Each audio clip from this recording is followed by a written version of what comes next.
Derivatives we have been saying कि चाहे futures हो, फॉरवर्ड्स हो, ऑप्शंस हो, अंडरलाइंग एसेट कुछ भी हो सकता है, and so can the currency be an underlying asset, foreign currency, right? So now this particular unit is a bit separate from what we have been doing. मतलब इसमें हम विल ट्राई एंड अंडरस्टैंड कि currency market में rate quotations कैसे होते हैं, उनको read कैसे किया जाता है, वहाँ पे बिड आस्क प्राइजेस कैसे होते हैं, and then we talk about its futures and forwards. ठीक है, पहले we need to understand currency market. Foreign exchange market क्या होती है, करेंसी मार्केट क्या होती है, where you can buy or sell any foreign currency, right? So exchange rate क्या होता है? Exchange rate is price of one currency in terms of another, right? So if USD INR is 80, it means what? $1 is equal to 80 rupees. Price of one currency in terms of another. इसमें किसकी price बताई जा रही है? Dollar की. किसके terms में price पता चल रही है? रुपीज में. सो यूएसडी आईएनआर अगर 80 है तो it means $1 is equal to 80 rupees. So foreign exchange rate समझ आया, price of one currency in terms of another. Spot market, forward market, future market, क्या फर्क है? कि मैं अभी अगर किसी डीलर के पास जाऊं और अपनी करेंसी एक्सचेंज करा के आ जाऊं तो that will be spot market. Forward, future में क्या है? फॉरवर्ड अगर मैं किसी बैंक के पास जाऊं, let's say I am an importer and I would need $1 lakh in 3 months. मेरे को 3 महीने बाद $1 की पेमेंट करनी है, तो मैं बैंक के पास जाके कोई पोजिशन ले सकती हूँ कि आई नो फॉर सर्टेन कि मेरी इन टर्म्स ऑफ रुपीज कितना पैसा जाएगा. बैंक के पास जाके मैं क्या बोलूंगी? That I would need $1 in 3 months, ताकि मैं वो पेमेंट कर पाऊँ. ठीक है, तो फॉरवर्ड कॉन्ट्रैक्ट मतलब बैंक के पास गई, बोला कि मुझे $1 lakh बाय करने हैं 3 months में, means I will take a long position in $1 lakh. Quotation मुझे अभी दो, so that I know for certainty कि 3 महीने बाद मुझे पेमेंट कितनी करनी होगी. लेट्स से वो forward, let's say spot market में डॉलर चल रहा है 80 रुपये. बैंक ने बोला कि I will be able to sell dollars for 81 rupees, which means कि आज से 3 महीने बाद प्राइस चाहे 80 हो, 82 हो या 78 हो, मेरे को कितने में मिलने वाला है डॉलर? 81 लाख मेरा जाएगा, राइट? ये मुझे कंफर्म हो गया सर्टेनिटी से. तो forward market is over the counter contract, right? Forward market है क्या? यू अग्री टू बाय और sell an underlying asset at a certain price at a certain time in future. कि मैंने आज ही अग्री कर लिया कि I will be buying this for this rate at this time. Obligation है. Option में तो चॉइस होती है, फॉरवर्ड और फ्यूचर में ऑब्लिगेशन होती है, राइट? फॉरवर्ड और फ्यूचर में क्या डिफरेंस है? फ्यूचर इज एक्सचेंज ट्रेडेड, कि मुझे पता है that I need $1 lakh after 3 months and I am concerned about price rise. Will I be concerned about price rise of dollar or will I be concerned about price fall of dollar? मेरे को कब नुकसान होगा? सोच के बोलो. मेरे को 3 महीने बाद $1 lakh की पेमेंट करनी है. आज डॉलर 80 रुपए का चल रहा है. आप क्या चाहोगे कि डॉलर की वैल्यू 82 हो जाए या 78 हो जाए?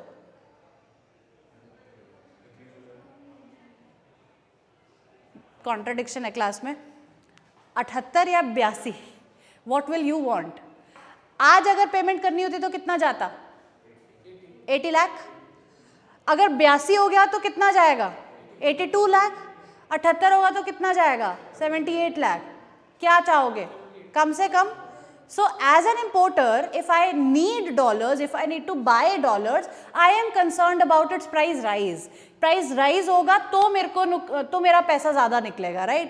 Cash flow ज़्यादा होगा. So let's say I need to make a payment of $1 lakh after 3 months. अभी प्राइस चल रहा है 80 रुपीज पर डॉलर. ठीक है. फ्यूचर मार्केट में 3 month फ्यूचर कॉन्ट्रैक्ट पे प्राइस चल रहा है. 3 month फ्यूचर कॉन्ट्रैक्ट में प्राइस चल रहा है 82. बैंक वाला मुझे 81.5 दे रहा है, मैं कौन सा चूज करूं? ये फॉरवर्ड कॉन्ट्रैक्ट है, ये फ्यूचर मार्केट का कॉन्ट्रैक्ट है?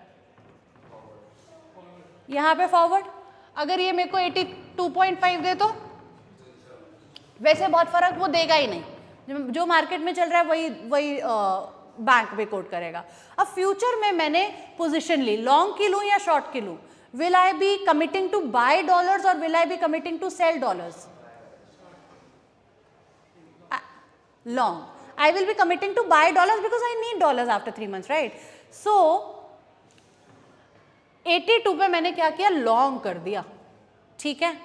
अब अगर स्पॉट मार्केट में डॉलर की प्राइस बढ़ेगी तो इसका भी प्रीमियम बढ़ेगा। F not has futures of dollar has a direct correlation with spot price of dollar, right? तो अगर यहाँ प्राइस बढ़ा तो यहाँ भी बढ़ा।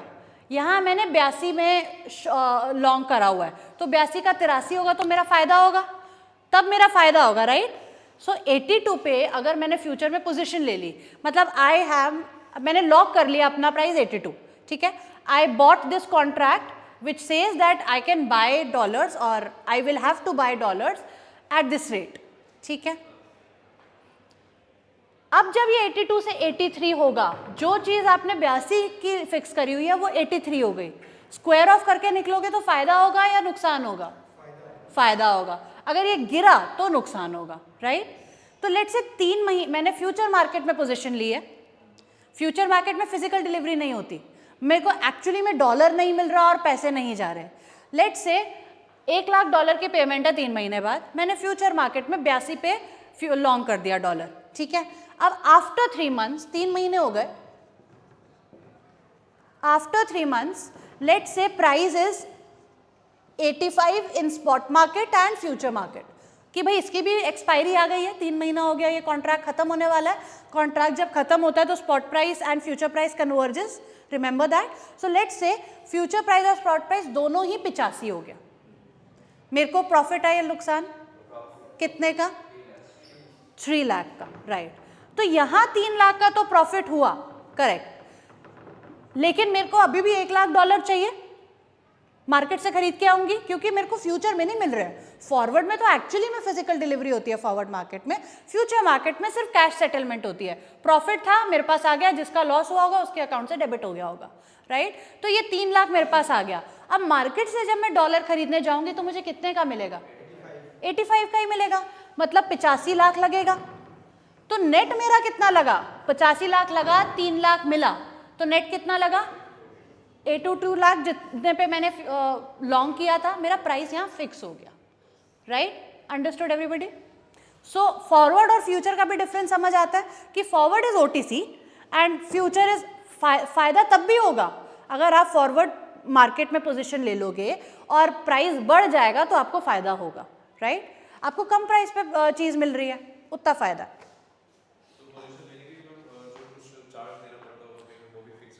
प्रीमियम नहीं होता फॉरवर्ड मार्केट में, प्रीमियम नहीं होता, मार्जिन रखना पड़ता है, ठीक है। कि मैंने उसको बोला कि मैं I am ready to buy these many dollars, let say price गिर गया और मैं भाग गई, फिर तो उसका नुकसान है, तो फिर वो मेरे से एक मार्जिन रखवाएगा, और हर दिन प्रॉफिट हो रहा होगा तो उस मार्जिन में ऐड हो जाएगा, नुकसान हो रहा होगा तो उसी मार्जिन में से कट जाएगा।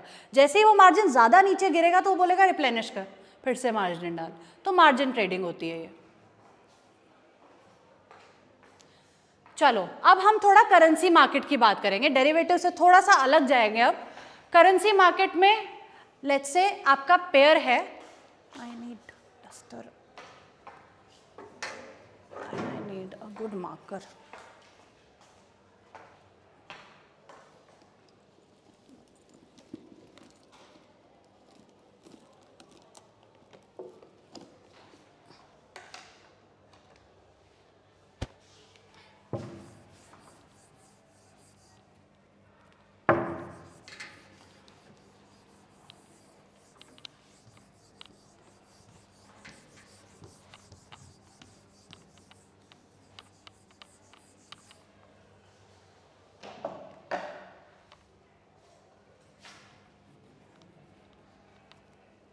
Okay, so SJ by K is spot price of jth currency in terms of K. jth currency in terms of k, and fj by k is future price of jth currency in terms of k. मतलब अगर s USD INR है तो it is price of dollar in terms of rupee, it will be 80, क्योंकि 80 क्या होता है, $1 is equal to 80 rupees. तो अपनी जेथ करेंसी है dollar, S J by K, केथ करेंसी है rupee. You are telling the value of जेथ currency in terms of K. ठीक है, तो अगर ये लिखा आ जाए आपको कि एस INR USD इज 0.1324, मैंने कुछ रैंडम बनाया, तो इसका क्या मतलब है? हाँ, तो क्या मतलब है ये बताओ. ये 1, ये है 0.1324. अब यहाँ क्या डालूं, यहाँ क्या डालूं? यहाँ पे डॉलर और यहाँ पे रुपी. सो एस जे बाय के, value of rupees in terms of dollars. ठीक है, कई बार उल्टा भी गिवन होता है कि किसी किसी बुक्स में, वो गलत नहीं है, लेकिन जब आप गूगल पे USD INR डालोगे तो वो आपको 80 बताएगा, वो value of dollar in terms of rupee बताएगा. INR USD डालोगे तो वो 0.1324 समथिंग बताएगा, जो भी बताएगा. ठीक है, तो अगेन वो बताएगा आपको value of dollar in terms of rupees, तो वो हमें याद रखना. ठीक है, और कई बार जब क्वेश्चन आता है तो नंबर देख के, अगर डॉलर है, पाउंड है, येन है, तो हमें पता है कि it must be $1 equal to some value of rupees, right? 80 rupees, 90, 100, it could be anything. तो वो तब भी हमें आइडिया लगाना है कि भाई ये किसकी वैल्यू है. करेंसी पेयर समझ आ गया, एस जे बाई के, value of one currency in terms of another. Now what is direct quotation and indirect quotation? Direct quotation is value of foreign currency in terms of domestic currency, and indirect quotation is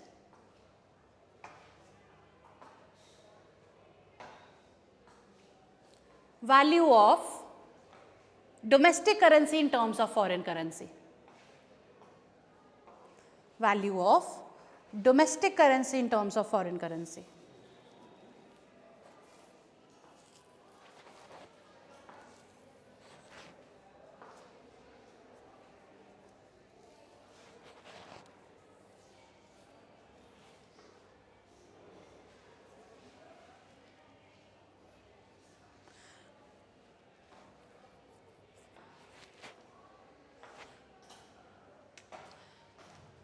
अब ये फिर से एक बार definition पढ़ के मुझे बताओ कि USD INR डायरेक्ट है या इनडायरेक्ट है?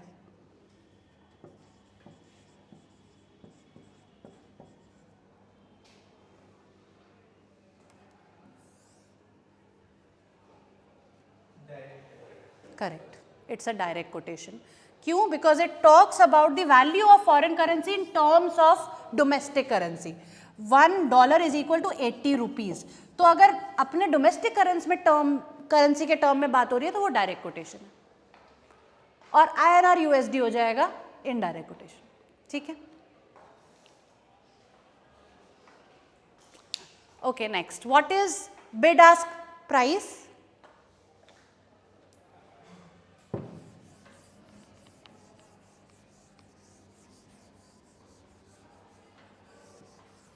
बताओ, सुना होगा, FMI भी पढ़ा होगा, उसमें भी पढ़ा होगा बिड आस्क.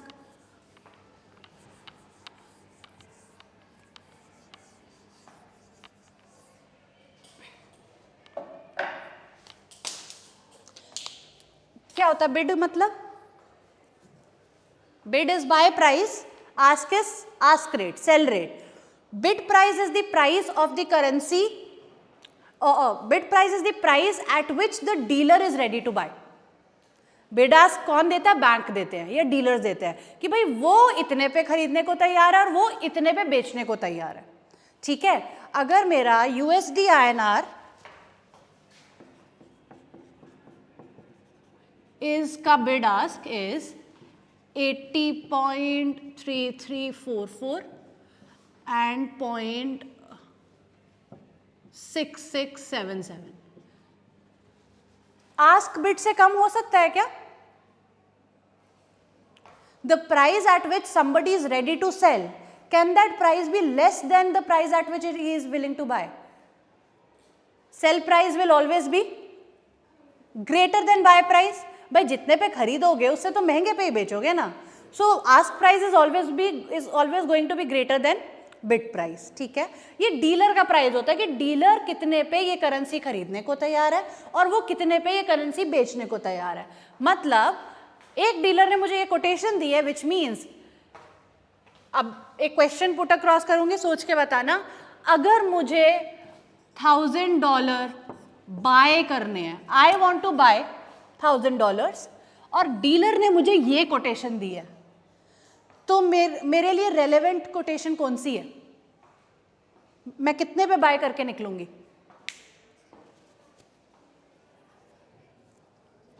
डीलर ने कोटेशन दी ऊपर वाली, मुझे बाय करना है $, तो मेरे लिए कौन सी रेलेवेंट है? मैं कितने पे बाय कर पाऊंगी?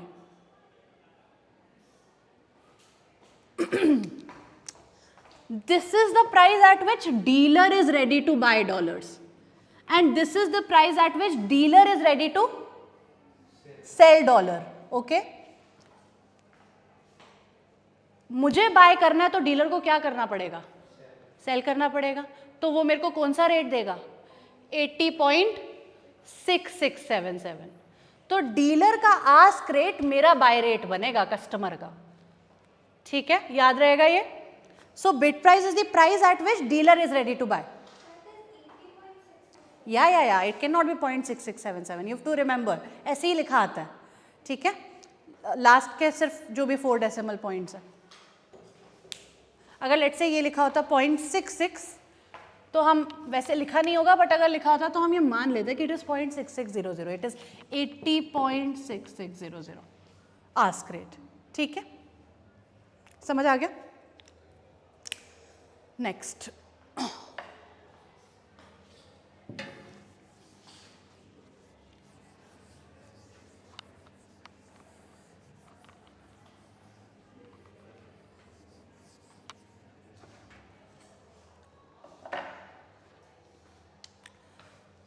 अगर मैं बोलूं कि ये बिड कोटेशन है इसकी, अगर नीचे बी लिखा है तो बिड कोटेशन है, नीचे ए लिखा है तो आस्क कोटेशन है, विच मीन्स ये प्राइस क्या है?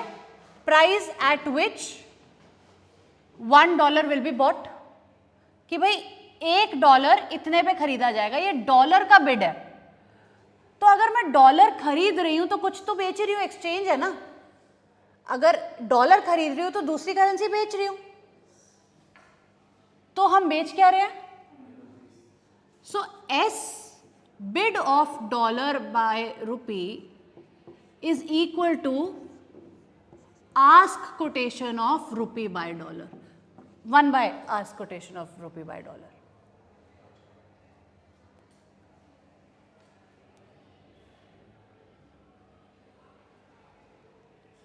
तो जेथ करेंसी खरीदी जा रही है.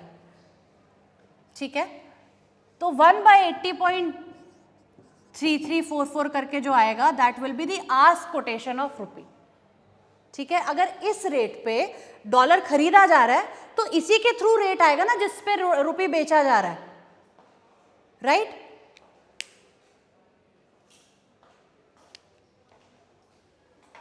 So we have to again remember this particular equation. ये क्वेश्चन देखो,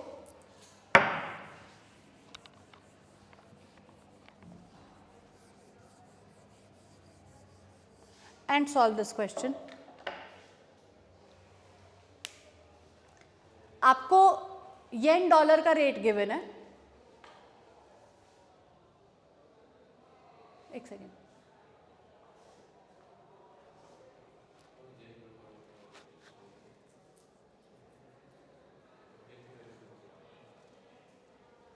अच्छा येन डॉलर का गिवन है, डॉलर येन का निकालना है. ठीक है, निकाल सकते हो.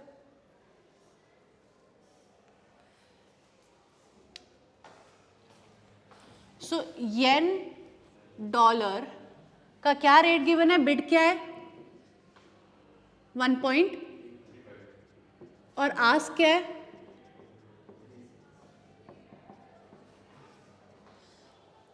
ये मिडिल टर्म है, बिड प्राइस 34 है, आस्क प्राइस 36 है, ये एक एवरेज वैल्यू है, इस पे एक्चुअल ट्रांजैक्शन नहीं हो रही, जब मैं खरीदने जाऊंगी तो ये देना पड़ेगा, जब बेचने जाऊंगी तो ये मिलेगा, ठीक है। तो बिड प्राइस है 1.34। Can you now compute dollar by yen का बिड आस्क। अगर ये आपका बिड कोटेशन है येन डॉलर का, मतलब S B yen by dollar, हम क्या बताते हैं, value of yen in terms of dollar, मतलब ये है बाय प्राइस ऑफ येन और ये है सेल प्राइस ऑफ येन। तो अगर ये बाय प्राइस ऑफ येन है तो अगर 1/1.34 करूंगी तो क्या आ जाएगा, S B yen by dollar will be equal to 1/SA dollar by N.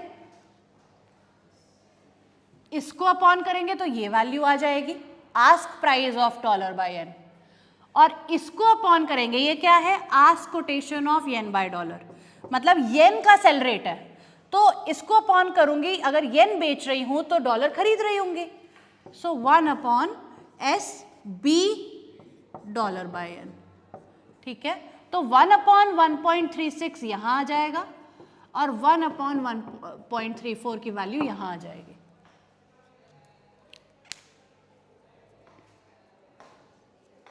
मतलब अगर $1 80 का है तो ₹1 कितने का हो गया, 1/80, ठीक है। अब लेकिन क्योंकि यहाँ बिड आस्क वाली चीजें आ गई हैं तो बिड से निकलेगी आस्क रेट, 1 बिड करूंगे तो वो आस्क आएगा, ठीक है, और आस्क को अपॉन डिनोमिनेटर में डालूंगी तो बिड आएगा।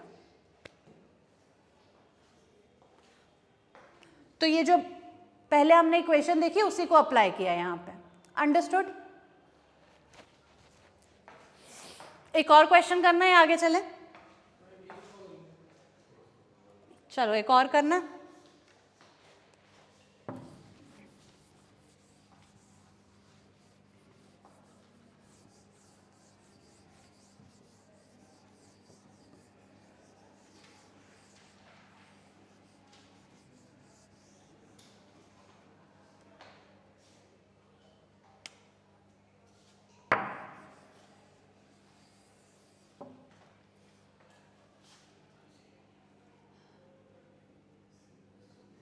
So bid of pound by dollar is 1.2.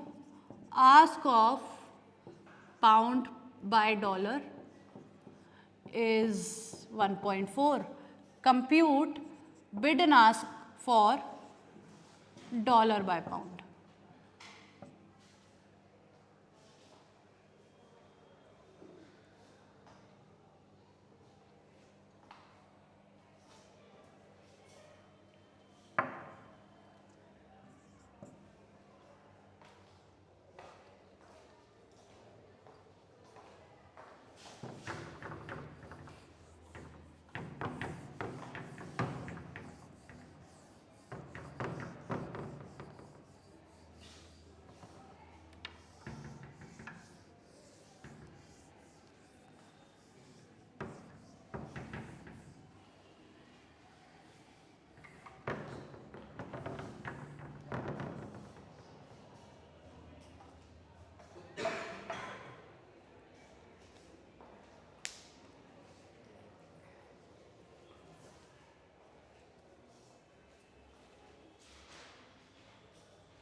बताओ क्या वैल्यू आ रही है?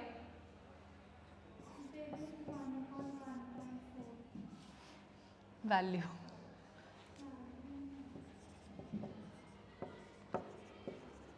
समझ आ गया ना कैसे करना है?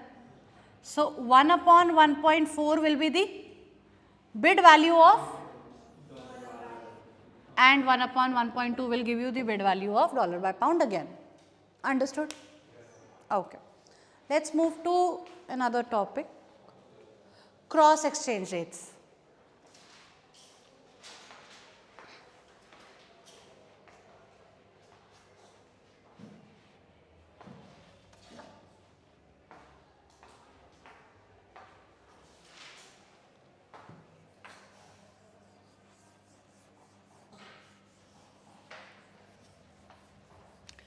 So what are cross rates?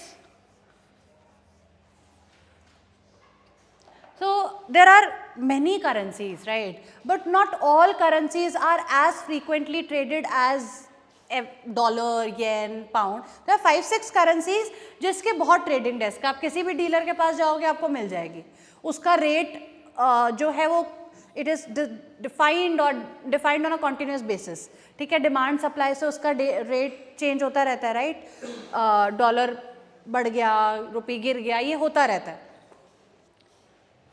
But then there are certain currencies that are not as active as 5-6 currencies of the world. So sometimes उनका ट्रेडिंग डेस्क नहीं होता है, उनका रेट आपस में, मतलब मैं रुपये को लेट्स से, वैसे तो Indonesian rupiah is also a very frequently traded currency. कोई रूबल, हाँ रूबल भी वैसे अब अच्छा ट्रेड में आ चुका है. बिल्कुल ही कोरियन करेंसी ले लिया, कोरियन वॉन ले लिया, हाँ ऐसी कोई करेंसी. तो इसका ट्रेड इन रुपी और इस करेंसी का जो भी मंगोलियन वॉटेवर है उसका ट्रेड उतना फ्रीक्वेंट नहीं है, उसका प्राइस उतना फ्रीक्वेंटली डिफाइन नहीं होता है. तो उसके लिए हम क्या कर सकते हैं? मेरे को एक कॉमन करेंसी पकड़ लूंगी, लेट से मैंने डॉलर कॉमन करेंसी पकड़ ली. मेरे को ये पता है कि रुपी डॉलर का क्या रेट है, और मंगोलिया में ये इसका रेट तो डिफाइन होगा. मैं MW ले रही हूँ, मंगोलिया की कोई करेंसी है, मंगोलियन समथिंग. ठीक है, क्या नाम है वैसे? चल छोड़, देख मत. ठीक है, समझ गए ना आप लोग कि मेरे पास रुपी और मंगोलियन करेंसी का डायरेक्ट रेट नहीं था, आपस में जो रेट चल रहा है वो नहीं था क्योंकि ट्रेडिंग ही नहीं हो रही. लेकिन मेरे को पता है कि रुपी डॉलर का क्या रेट है, और मेरे को पता है कि डॉलर मंगोलियन वॉटेवर करेंसी का क्या रेट है. MNT. ठीक है, तो मुझे इसका रेट पता है और इसका रेट पता है. I can use these two compute the rate between rupee MNT. This is called cross currency. Cross exchange rates are exchange rate between a currency pair. The currency pair is this rupee, Mongolian, whatever, when computed from exchange rate with a common currency. मतलब जो मेरे को J/K चाहिए ना, उसका direct मेरे पास नहीं है वैल्यू.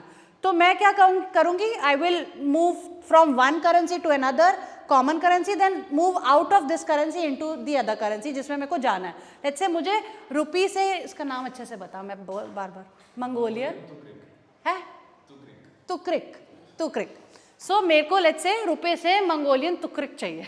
ठीक है, तो मैंने क्या किया कि यार पता नहीं रुपये, मैं वहाँ जाऊँगी मंगोलिया और मेरे को रुपये से तुक्रिक कोई दे या ना दे, तो मैं क्या करती हूँ, रुपये से पहले डॉलर ले लेती हूँ. मैंने एयरपोर्ट पे डॉलर ले लिए. अब ये तो मुझे पता है कि वहाँ जाके डॉलर कोई भी तो लेके ये करेंसी मेरे को दे देगा. ठीक है, तो उसके लिए मेरे पास रेट क्या बना होगा मेरा, रुपी बाय डॉलर पे जो रेट पड़ा और डॉलर से इसमें जो रेट पड़ा, उनको मैं मल्टीप्लाई करूंगी तो वो मेरा रेट आ जाएगा.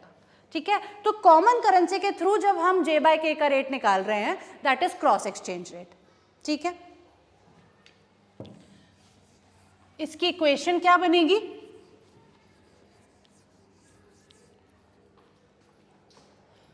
सो SJ/K, let's say common currency में डॉलर ले रही हूं, so value of SJ/K will be SJ/$ into $S/K.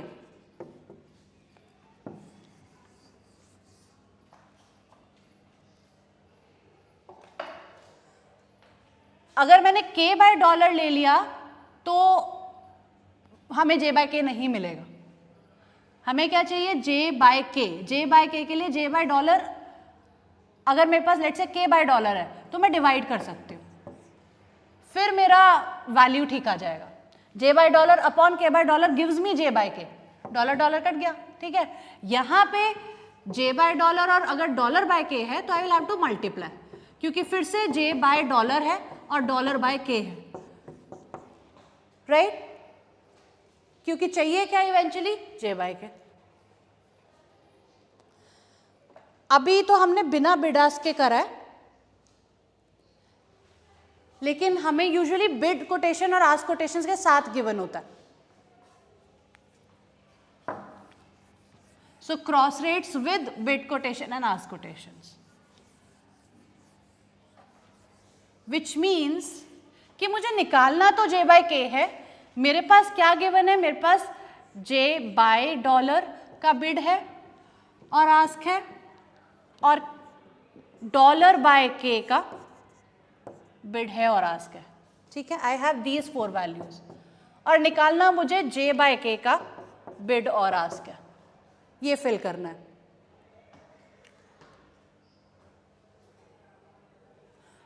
तो अगर मैं पहले बिड के लिए कैलकुलेट करूंगी, bid quotation S J by K buy price of J in terms of K, यही मतलब हुआ। जे बाय के को ऐसे ही रीड करना है कि इसका वैल्यू बताएगा, इसमें बताएंगे इन टर्म्स में। So bid price of J in terms of K, which means I am buying J selling K, essentially मैं ये कर रही हूं। तो जे को मैं बाय कर रही हूं, यहां पे भी जे, लेट्स से ना मैं इस पे कोई करेंसी डालती हूं,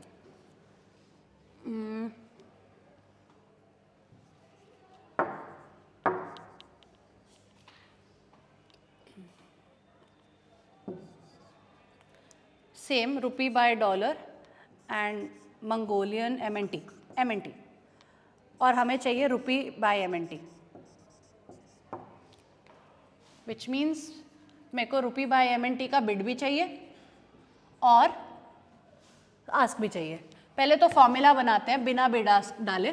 क्या बनेगा, S rupee by dollar into S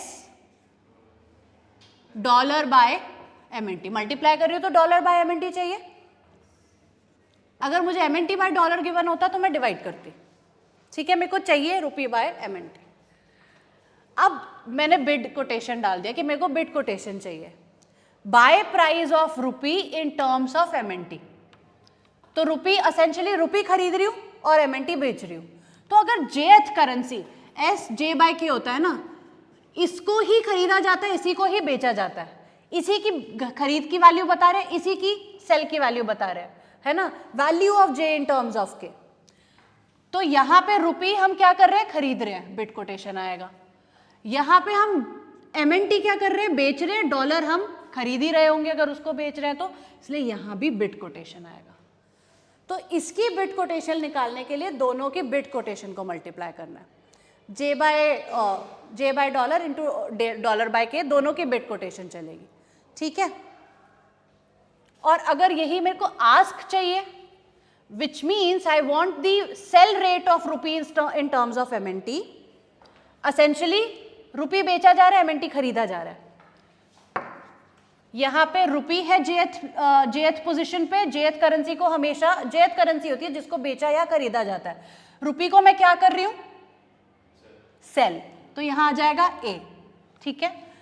और यहां पे मैं एमएनटी को क्या कर रही थी, एमएनटी को बाय कर रही थी, मतलब इसको बाय कर रही हूं तो इसको क्या कर रही होंगे, सेल, तो यहां भी आ जाएगा ए।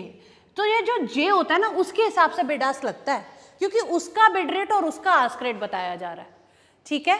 तो अगर नहीं भी समझ आया तो ये याद रखना है कि S J by K is equal to S J by dollar into S dollar by K, जिसमें दोनों ही बिड होगा अगर बिड निकाल रहे हो, दोनों ही आस्क होगा अगर आस्क निकाल रहे हो, ठीक है। समझने के लिए हमें सोचना पड़ेगा कि हम किसका बिड निकाल रहे हैं, उससे हमें याद आ जाएगा। यहां तक समझ आया?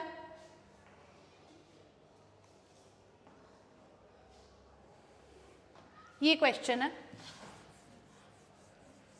क्रॉस रेट का।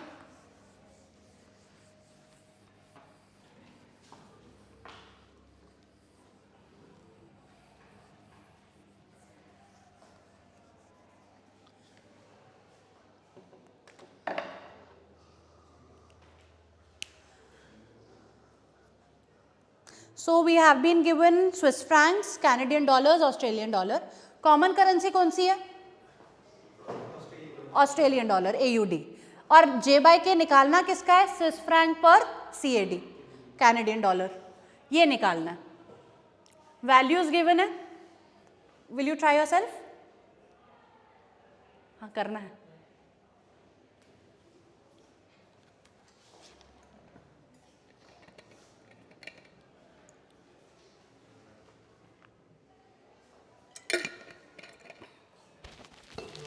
I'm coming in 2 minutes.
हुआ? नहीं हुआ?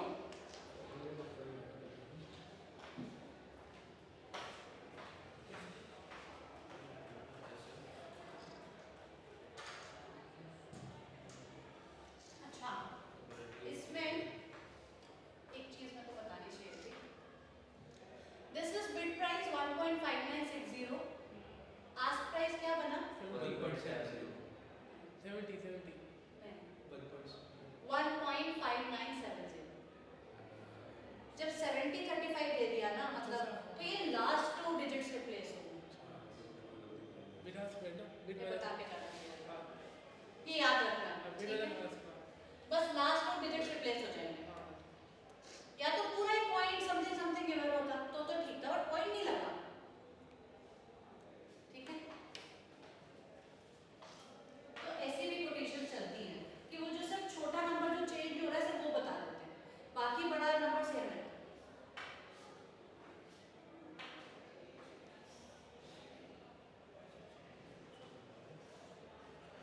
So bid ask क्या है अपने पास SF by AUD और CAD by AUD again 1.5960 और 1.5970 ये है 1.7225 and 1.7235 right.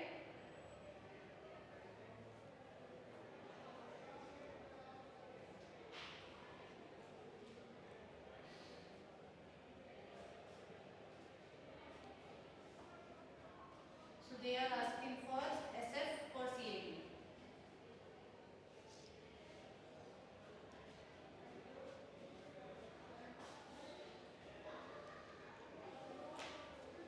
बिड निकालने के लिए क्या फॉर्मूला लगाऊं? Bid quotation of common currency क्या है अपनी? So SF पर Australian dollar multiply bid quotation of Australian dollar by CAD. ठीक है, ये क्वेश्चन तो ठीक है. ये है क्या अपने पास? Yes. है? ये है ना, क्या वैल्यू है? ठीक है. ये है क्या? नहीं. पर इसको हम ऐसे लिख सकते हैं 1/SA CAD bye Australian dollar. एक ही बात है. So 1.5960 into 1/1.723. ये जो भी आएगा ये बिड कोटेशन आएगी. ऐसे ही आस्क निकालो और फाइनल वैल्यू निकालना.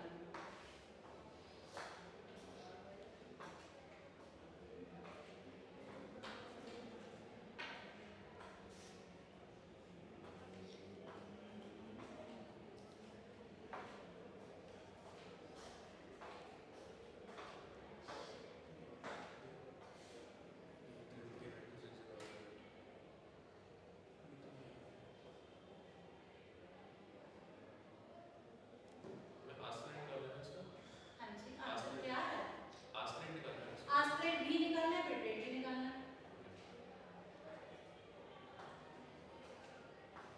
Bid rate 0.92656. 9260. Ask सेम वाला चाहिए, इतना क्यों चाहिए जा रहा है? ask 0.9266. इसका क्या है पहले बताओ. 56. 926 है कि 9256 है? 9260. 9260. 656. अच्छा अच्छा अच्छा, ठीक है. तो 6656 और आज 0.92660. No, 0.9266. your ask should be greater than b. 9260. 5 60. 60. फिर ठीक. तो ये क्रॉस चेक करने का तरीका है कि हमारा आस्क हमेशा बिड से बड़ा आएगा, चाहे थोड़ा सा ही आए. ये 60 है और ये 66 है.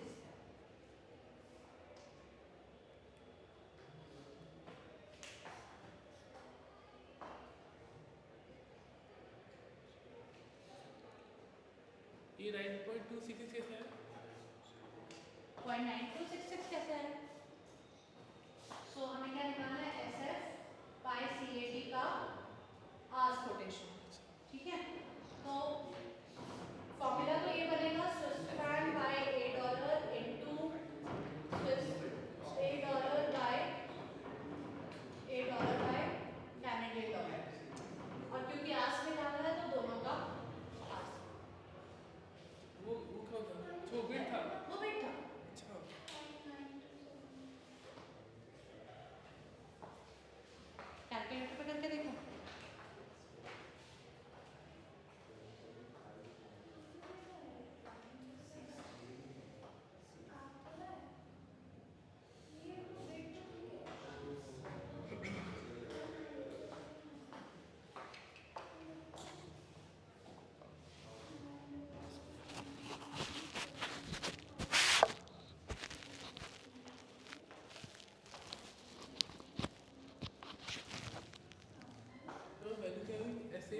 बताओ यहाँ पे क्या वैल्यू डाली है?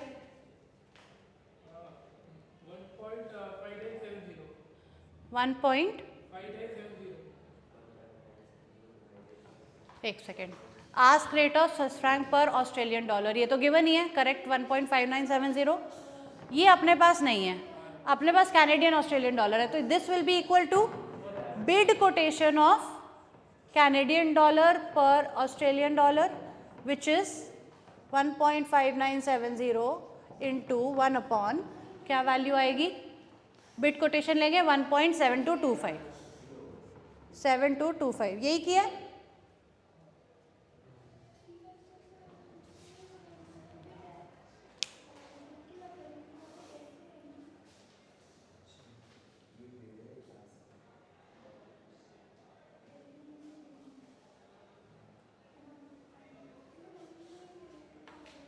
एक क्वेश्चन और देते हैं इसके बाद।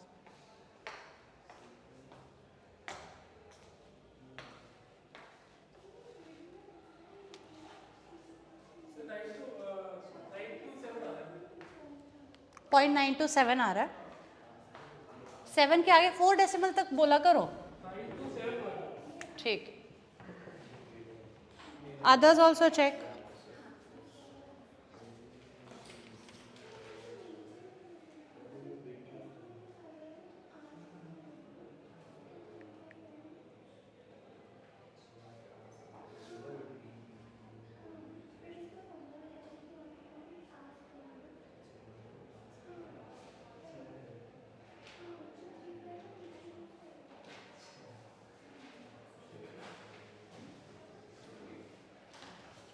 समझ आ गया सबको? ऐसे किया?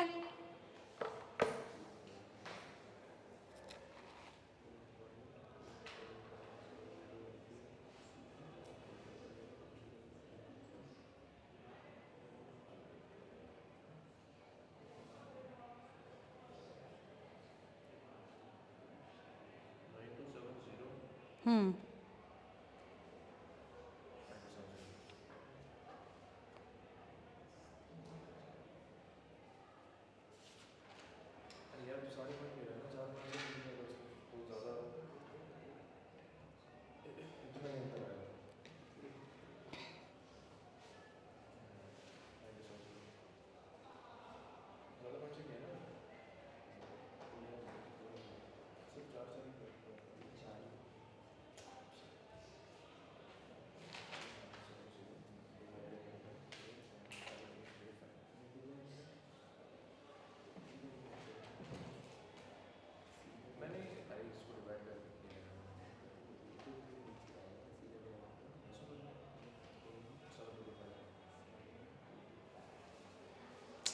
आई am looking for a question, मिल नहीं रहा।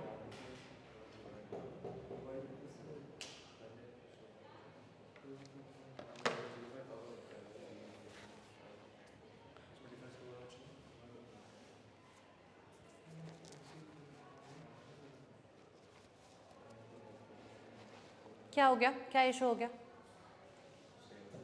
सेम है? डिफरेंस आ जाता है अगर 1 डिवाइडेड पे वो पहले करके उसको मल्टीप्लाई करते हैं तो और डायरेक्ट डिवाइड करते हैं। वो बॉड मास चलाता होगा ना।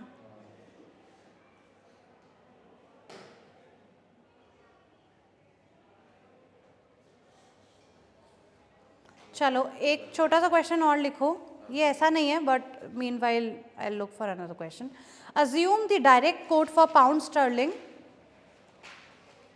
assume the direct quotation for pound sterling in New York, quotation for pound in New York is 2.2220 dash 40.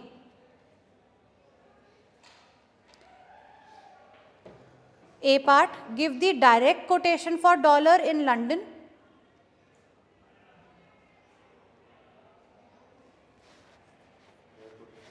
For dollars in London. Second part,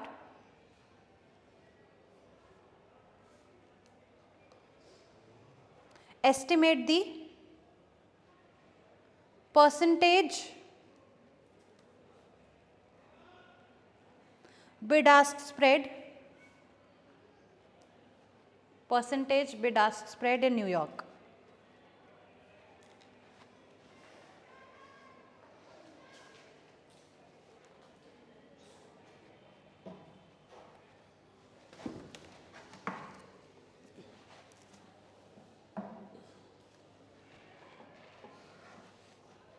करो, खुद करना है।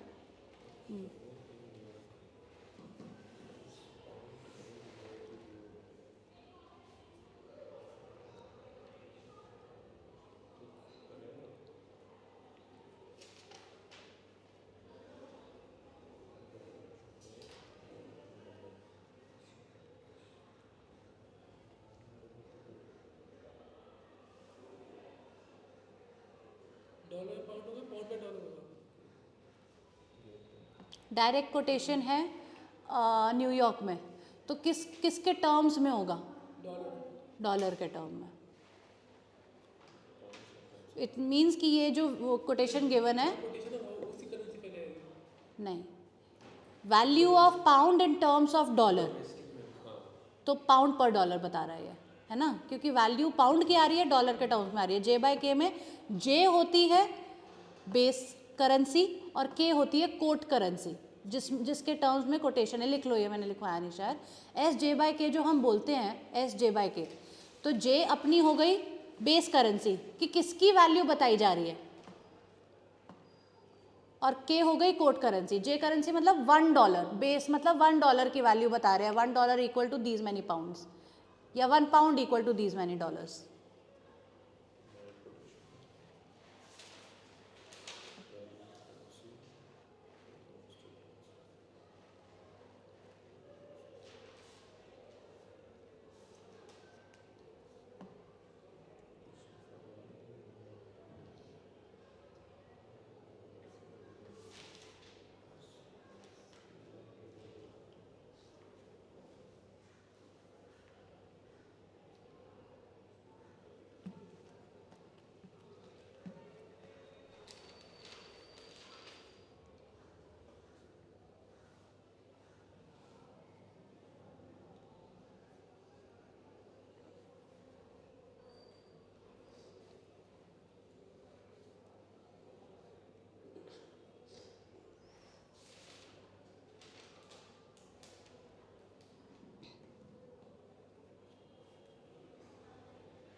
सेफ फॉर्मूला ये लगेगा, क्रॉस करेंसी वाला। क्रॉस करेंसी वाला फॉर्मूला थोड़ी है। पहले वाला हाँ, दो ही तो हैं इसमें डायरेक्ट कोटेशन गिवन है, इनडायरेक्ट निकालनी होगी, है ना, यही है। डायरेक्ट कुछ निकाल दी।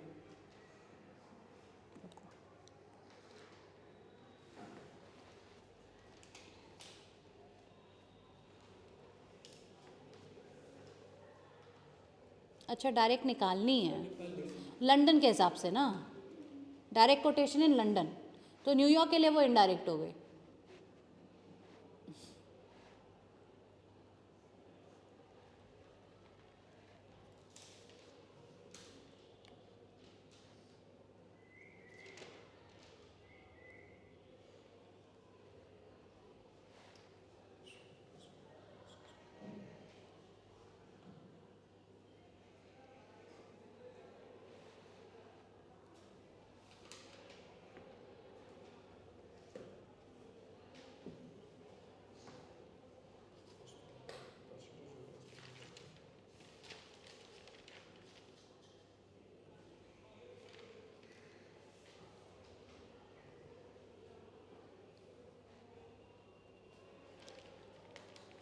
स्प्रेड की परसेंटेज कैसे निकलती है, वो कर लिया पहले वाला?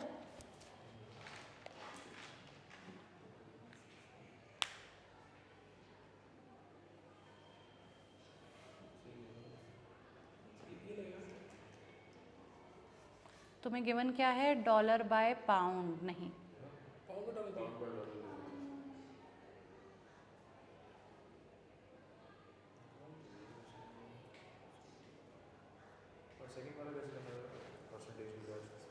सो bid minus ask upon ask आ जाएगा परसेंटेज स्प्रेड। मतलब स्प्रेड मतलब कि बीच में कमाई कितनी कर रहा है dealer.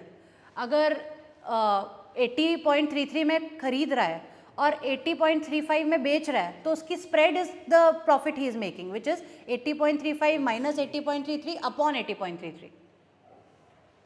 So ask minus bid upon bid is the bid ask spread, into 100 कर दो, परसेंटेज बन जाएगा वो जो भी है।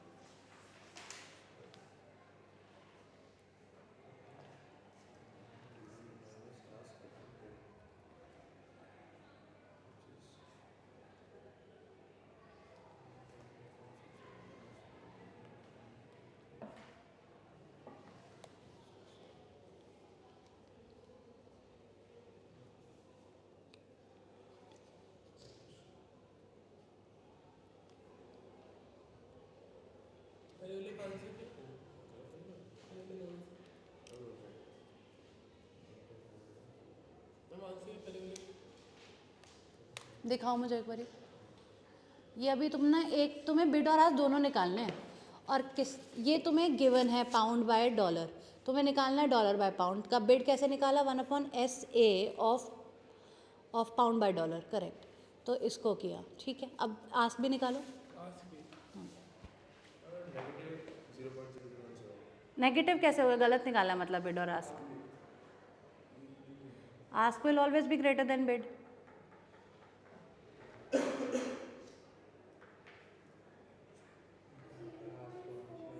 Bid minus ask over ask. I mean, no, ask minus bid over bid. Sell price पहले आएगा ना, वो बड़ा होता है। हाँ जी बताओ, आप क्या कहते बच्चे।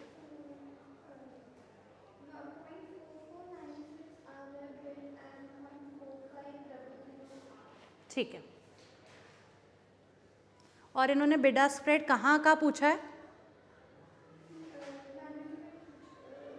न्यूयॉर्क में। न्यूयॉर्क का बिड स्प्रेड के लिए तुम्हें कोई भी करोगे उतनी ही आएगी शायद वैसे। हाँ सेम आएगा, ठीक है।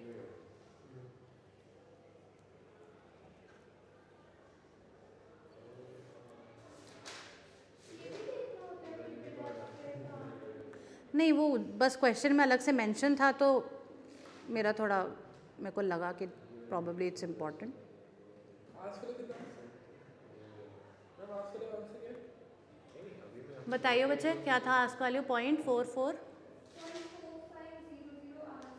45 में लगा है 44696. क्या करते हो तुम, रुक जा। 45 में लगा है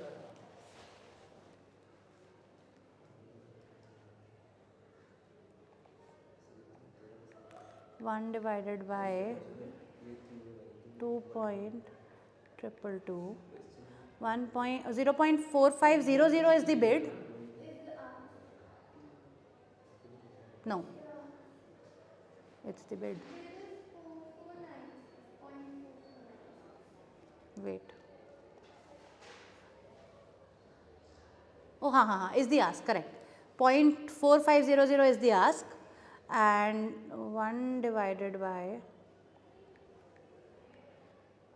2.2240, 0.4496 is the bid, ठीक है।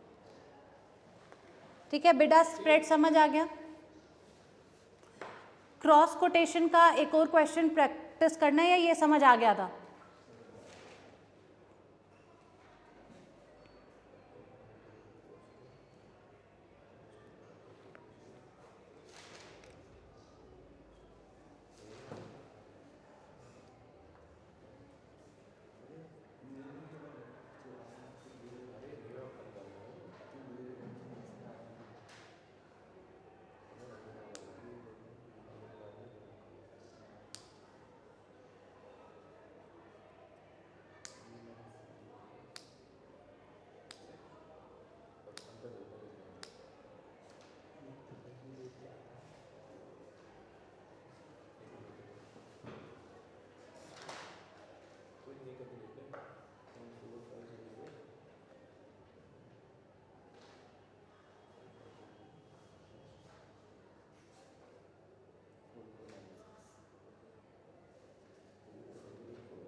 यही तो बोला है,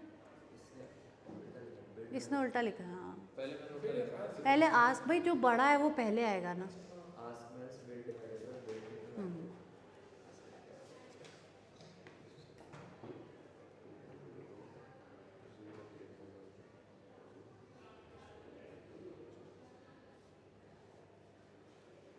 divide by ask rate divided by bid rate.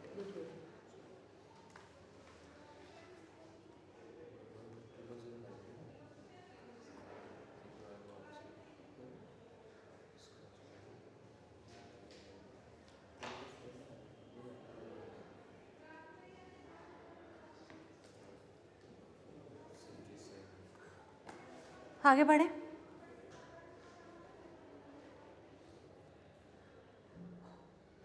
Future price की क्या इक्वेशन होती है? F naught is equal to S naught E R T.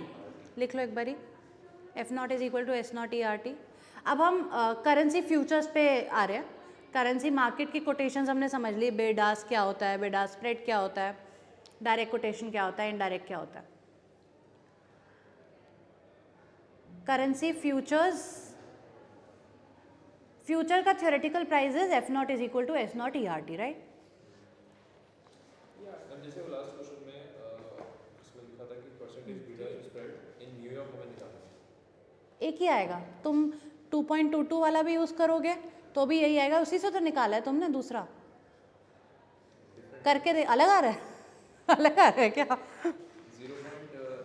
जो अभी ये आंसर जो हाँ। निकाले ना सर, तो 0.088 आ रहा है। हाँ, और जो पहली वैल्यू थी वो 0.0009 उस तरीके से 0.0009 और ये 0.088। एक बार चेक कर लो, आना तो नहीं चाहिए पर क्या पता आ रहा हो। अगर उन्होंने अलग से लिखा है कि न्यूयॉर्क, एक बार दोनों से चेक कर लो, सबका अलग अलग यही आ रहा है क्या? 090 मतलब हाँ थोड़ा सा difference। मेजर डिफरेंस नहीं है ना। अगर 0 नहीं है ना तो फिर से तुमने उसी नंबर से ही दूसरा किया ना, 0.09 और 0.088 एक ही बात है। बट हाँ, अगर जैसे क्वेश्चन में लिख ही दिया कि न्यूयॉर्क वाला निकालो तो आप न्यूयॉर्क वाले डायरेक्ट कोटेशन उठा लो, है कुछ नहीं, वो भी इनडायरेक्ट कोटेशन ही है, उसी से निकले हैं नंबर्स वो भी, ठीक है। Okay, currency futures. अगर फ्यूचर्स का underlying asset is an income yielding asset तो ये फॉर्मूला कैसे मॉडिफाई होता है? F naught is equal to S naught, अगर तुम्हें यील्ड गिवन है, F naught write down, F naught is equal to S naught E raise to the power R minus Q into T.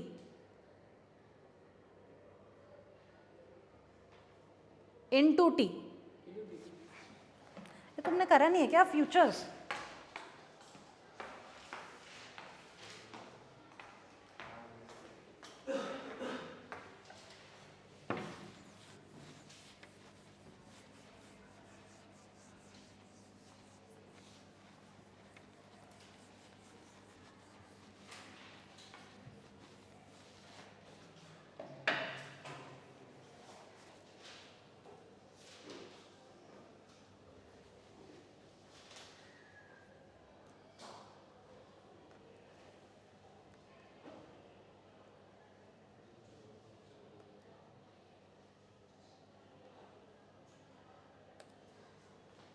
तुम्हारे syllabus में forward quotations हैं?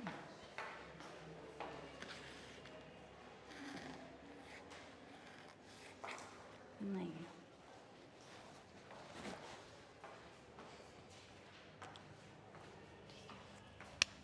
F naught is equal to S naught E RT is the theoretical future price of an underlying asset. But if the underlying asset is an income yielding asset, so futures क्या होता है? Committing to buy at a certain time at this price, right?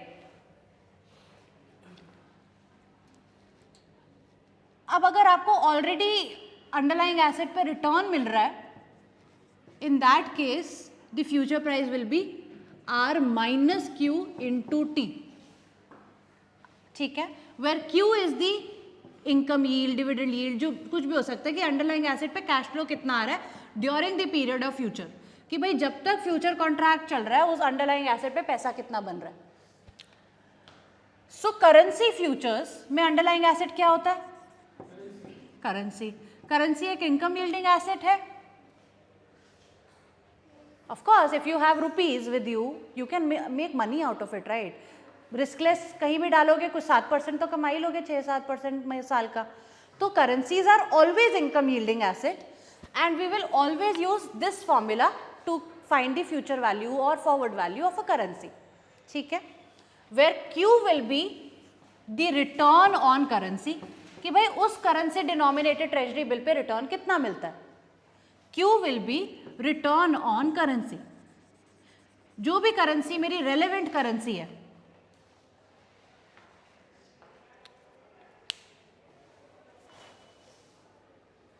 so if foreign currencies are always the underlying asset, dollar, pound, like as an Indian trader dollar, pound, ये सारी currencies मेरा underlying asset बनेंगी।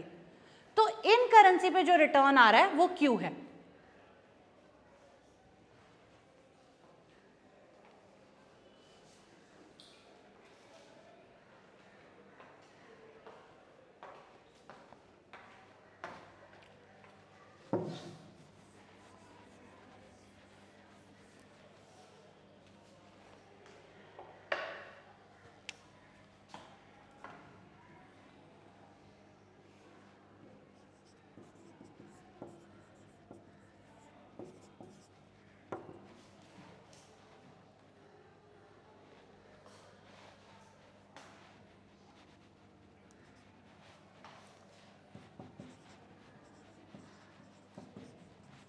So suppose spot price of Swiss franc per AUD is this same value. Find out 3-month future price. Find out 3-month future price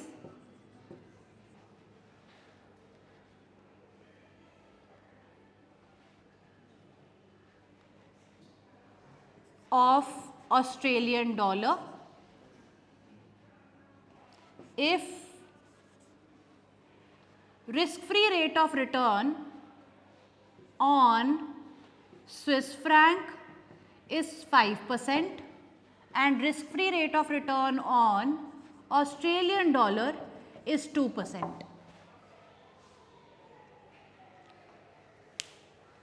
आपको एक spot market का rate given है, किसका? Swiss franc का, in terms of Australian dollars. You have to find a 3-month future price of Australian dollar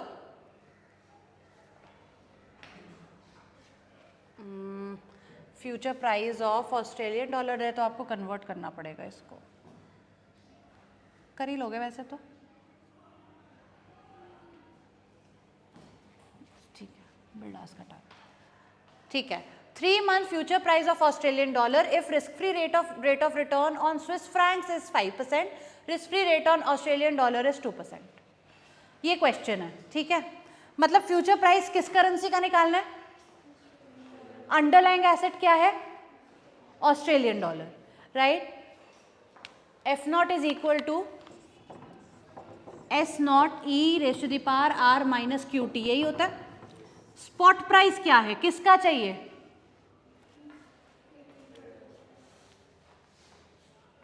I need duster.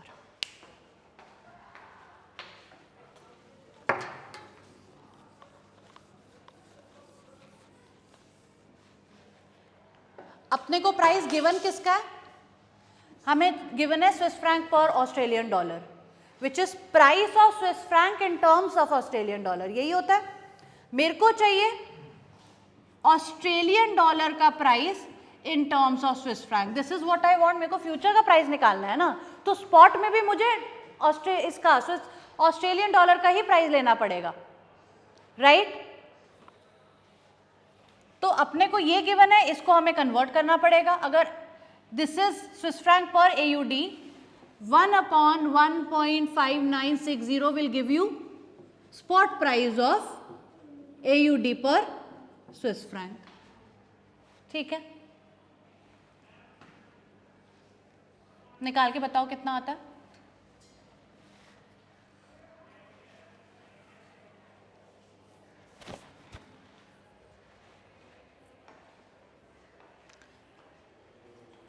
Future price अगर मेरे को dollar का निकालना है तो रुपए के टर्म में निकलेगा ना।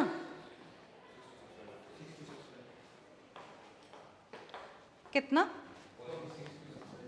0.6265।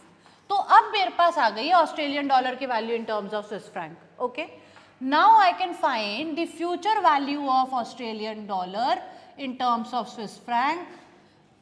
वो भी 3 month future contract will be equal to S naught which is this 0.6265 into E raise to the power R। R क्या लिखूं?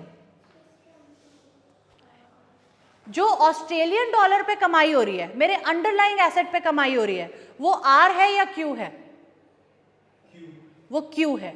S naught into E raise to the power R minus QT, where R is risk free rate of return in the domestic economy, Q is the income yield on foreign currency। ठीक है, और इसमें हमें given है कि आपको Australian dollar को underlying asset मानना है, आपको उसका प्राइस निकालना है, मतलब स्विस फ्रैंक मेरी डोमेस्टिक करेंसी मान लो। So risk free rate of return on Swiss franc is 5%, 0.05 minus which is minus Q। हमारे अंडरलाइंग एसेट पे क्या कमाई हो रही है? 2% की। सो माइनस 0.02 इंटू टी क्या है? 3/12। 3 महीने का है अपना contract, future contract. So this will be your future price, theoretical future price.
ठीक है, एक क्वेश्चन और लिखो।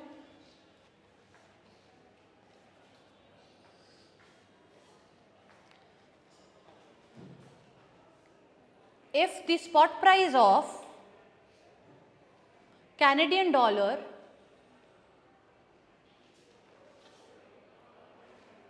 is equal to 1.7225 Australian dollar, if the spot price of Canadian dollar is equal to 1.7225 Australian dollar,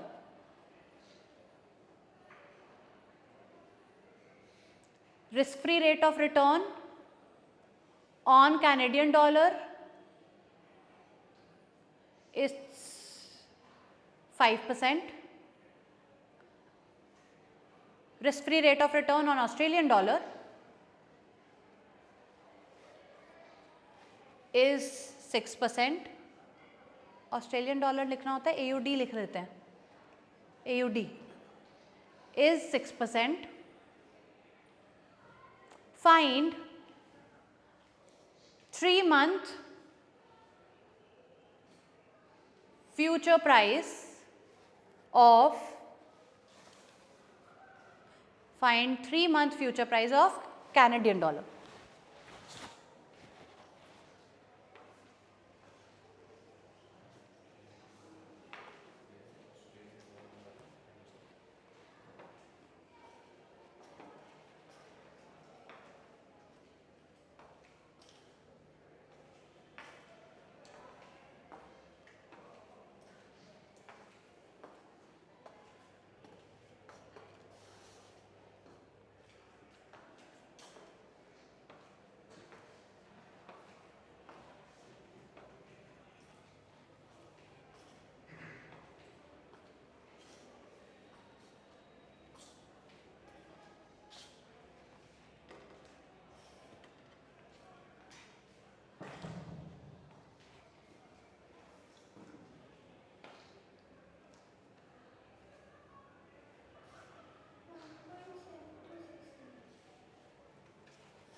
1.7268. Okay. Others also compute.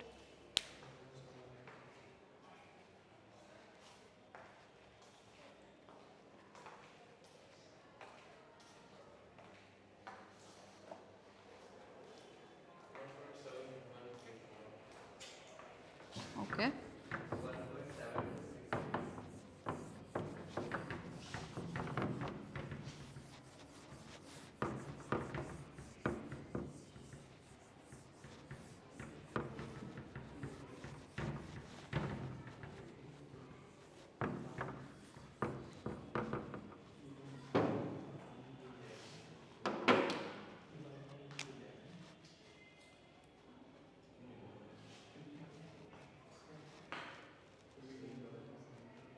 क्या निकालना है हमें? Future 3 month future price of Canadian dollar. Okay, which means I would need the spot rate of Canadian dollar in terms of Australian dollar into e raised to the power r minus rf into t अपना 3/12. So risk free rate of return on CAD कितना है? 0.05, right. Australian dollar कितना है? 0.0. तो अभी RF क्या है और Q क्या है? Risk free rate of return कौन सा है और यील्ड क्या है? अंडरलाइंग एसेट क्या है अपना? करेंसी कौन सी? Canadian dollar. कैनेडियन डॉलर पे कितना रिटर्न मिल रहा है? 5%. ठीक है, तो ये Q है और ये R है. ठीक है. सो 0.06 माइनस 0.05. ठीक है, इसको सॉल्व करके यही आ रहा है 1.726. ठीक है.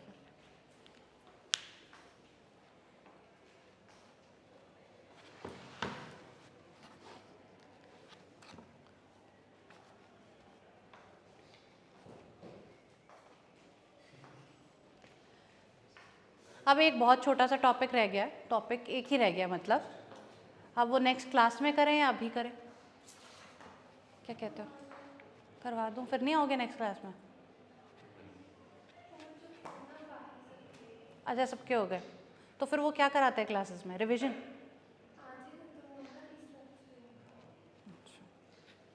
चलो ठीक है. So this is done. Let's close this and now write down early delivery on a forward contract.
So early delivery समझ आता है कि आप इम्पोर्टर हो और आपको 3 महीने बाद $1 लाख की रिक्वायरमेंट होगी पेमेंट करने के लिए. फॉरवर्ड मार्केट में पोजीशन क्या लोगे? लॉन्ग या शॉर्ट करोगे डॉलर को? शॉर्ट डिलीवरी करनी है. सोच लो, आपको पेमेंट करनी है 3 महीने बाद $1,00,000 चाहिए होंगे पेमेंट करने के लिए। लॉन्ग, ठीक है। So we will long the dollars in the forward market. मतलब मैं बैंक के पास जाऊंगी, उसको बोलूंगी कि मुझे 3 महीने बाद $1,00,000 देना, इस रेट के हिसाब से देना, जो भी वो रेट कोट करेगा। अर्ली डिलीवरी ये हो गई कि 3 महीने नहीं 2 महीने में ही कंसाइनमेंट आ गया और मुझे पेमेंट करनी है। So that is early delivery. एक होता है कैंसलेशन कि भाई मेरे को चाहिए ही नहीं अब, तो उसका क्या होगा। और एक होता है लेट कि 3 महीने में भी कंसाइनमेंट नहीं आया और मैंने को पेमेंट नहीं करनी है, मुझे अब 1 महीने बाद का करना है पेमेंट। तो इन तीनों केसेस में फॉरवर्ड कॉन्ट्रैक्ट्स में क्या एडजस्टमेंट्स होती है, दिस इज द टॉपिक, ठीक है। तो पहले हम अर्ली डिलीवरी वाला करते हैं, okay.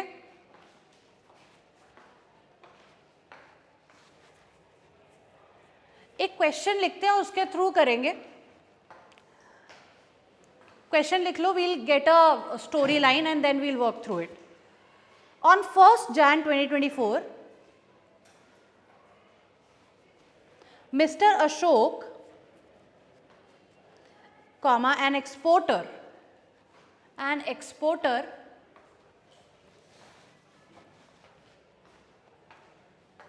enters into a forward contract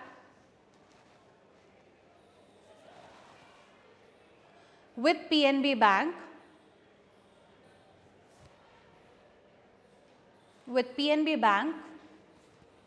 for $5 lakh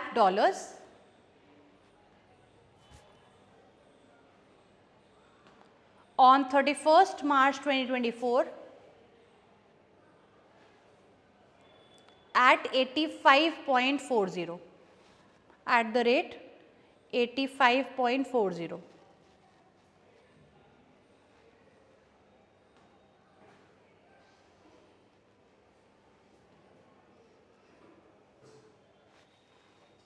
Interbank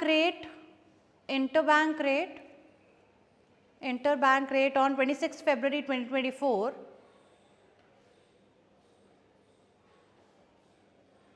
is 85.22 bid rate, 85.22,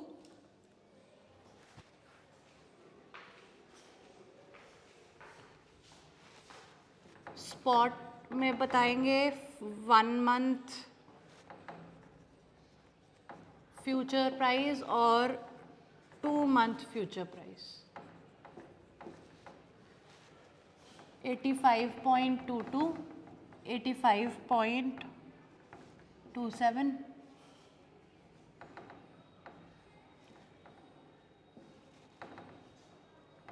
85.44, 85.49, 86.01, 86.05।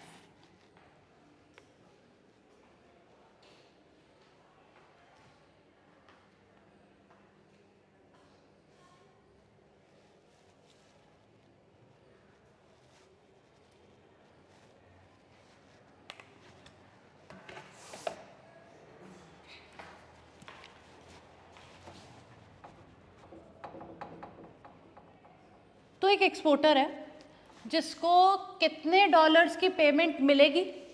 Exporter है तो पैसा मिलेगा, राइट? कितने की? $5 लाख। ओके, कब मिलेगी? आज क्या है? आज 1 जनवरी। क्वेश्चन में बोल रहा है कि आज 1 जनवरी है, आपको 31 मार्च को $5 लाख मिलने वाले हैं, ठीक है। Which means after 3 months you receive $5 lakh. What position will you take in forward market? आपके पास डॉलर आएगा, right? So you will long या short? खरीद नहीं रहे। तुम एक्सपोर्टर हो ना, एक्सपोर्टर क्या करता है? सामान बेचता है, पैसा लेता है। मैंने किसी अमेरिकन को सामान बेचा, वो मुझे $5 लाख देगा, तो डॉलर तो मेरे पास आ रहा है। But being an Indian trader, I will not be able to use dollar for my transaction. I will have to sell it in the market, है ना? तो तब सेल करूंगी, प्राइस अनसर्टेन है कि कितने पे बेच पाऊंगी। आज मैं फॉरवर्ड कॉन्ट्रैक्ट में अपना प्राइस फिक्स कर सकती हूँ, तो फॉरवर्ड कॉन्ट्रैक्ट में डॉलर को शॉर्ट करेंगे। सो 3 मंथ फॉरवर्ड में डॉलर शॉर्ट कर दिया, विच मीन्स मैं बैंक के पास गई और जो भी रेट चल रहा था, इसमें स्पॉट रेट गिवन है 1 जनवरी का 31 मार्च, इंटरबैंक रेट नहीं, यही है, ये जो 26 फरवरी लिख दिया है ना, दिस इज 1 जनवरी 2024, ये रेट्स चल रहे हैं,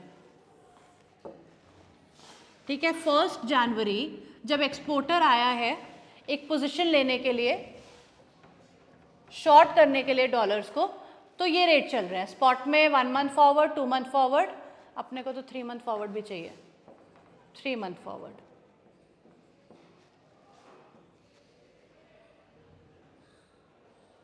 गिवन तो नहीं है पहले से क्वेश्चन में 3 month forward?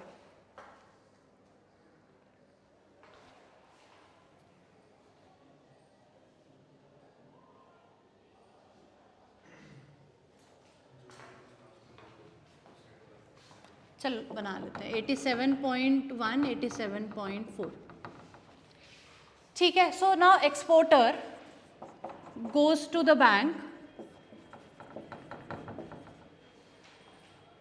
To short dollars, तो उसे क्या रेट मिलेगा? To short dollar in 3 months. हाँ 5 कैसे? स्पॉट रेट क्यों? उसे अभी डॉलर बेचना है क्या? उसको 3 महीने बाद डॉलर बेचना है ना, तो फॉरवर्ड मार्केट में देखेंगे। फॉरवर्ड मार्केट में रेट बिड देखेंगे या आस्क देखेंगे? करेक्ट, मेरे को बेचना है, ये डीलर का बाय और डीलर का सेल है। डीलर इतने पे रेडी है डॉलर खरीदने को, इतने पे रेडी है डॉलर बेचने को। मेरे को क्या करना है? डॉलर बेचना है, तो डीलर को खरीदना पड़ेगा। अगर मेरे को बेचना है एज अ कस्टमर, तो उसको तो खरीदना है ना, बैंक को, तो बैंक का बिड देखेंगे, right. So exporter will short $5 lakh in 3 month forward market. Rate आ गया उसका 87.1। हाँ जी रेट गिवन होंगे एट द रेट 87.1। मतलब एक्सपोर्टर ने शॉर्ट कर दिया, बैंक को क्या करना पड़ा? बैंक को लॉन्ग करना पड़ा। Bank had to long $5 lakh at this rate. अब बैंक की पोजीशन, एक्सपोर्टर ने तो अपनी पोजीशन पे रिस्क खत्म कर दिया डॉलर बेच के, लेकिन बैंक की ओपन एंडेड पोजीशन आ गई। बैंक को 3 महीने बाद इस एक्सपोर्टर से $5 लाख देने हैं, $5 लाख लेने हैं, देने हैं, वो बेचेगा ना, तो इसको लेने पड़ेंगे। $5 लाख लेने हैं, किस रेट पे लेने हैं? इस रेट पे लेने हैं। मतलब 5 लाख इंटू 87.1 के हिसाब से